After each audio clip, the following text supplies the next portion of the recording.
Boche gold and diamonds. Buy now, pay later.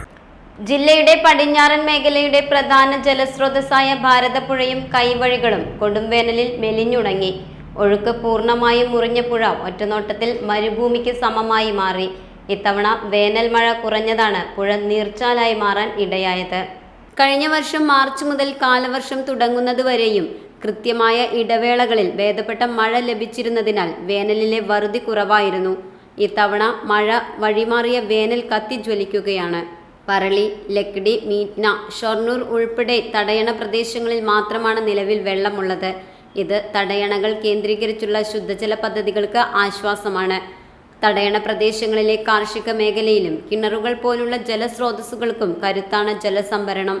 അതേസമയം മറ്റു പ്രദേശങ്ങളിൽ പുഴ വറ്റിവരേണ്ടത് തീരഗ്രാമങ്ങളിലെ വേനൽക്കാല കൃഷികൾക്കും ജലാശയങ്ങളിലെ ജലലഭ്യതയ്ക്കുമെല്ലാം തിരിച്ചടിയാണ്. പുഴയുടെ കൈവഴികളായ മറ്റു ചെറുപുഴകളിലും തോടുകളിലുമെല്ലാം ഒഴുക്കുമുറിഞ്ഞ അവസ്ഥയാണ്. വേനലിന്റെ കാഠിന്യത്തിനു പുറമെ പുഴ സംരക്ഷണ പ്രവർത്തനങ്ങൾ പ്രഖ്യാപനത്തിൽ ഒതുങ്ങുന്നതാണ് പ്രശ്നം. പുഴ സംരക്ഷണത്തിന്റെ കൂടി ഭാഗമായി നിയമാനുസൃതം മണലെടുപ്പ് പുനരാരംഭിക്കാനുള്ള നടപടികൾ പോലും നടന്നില്ല.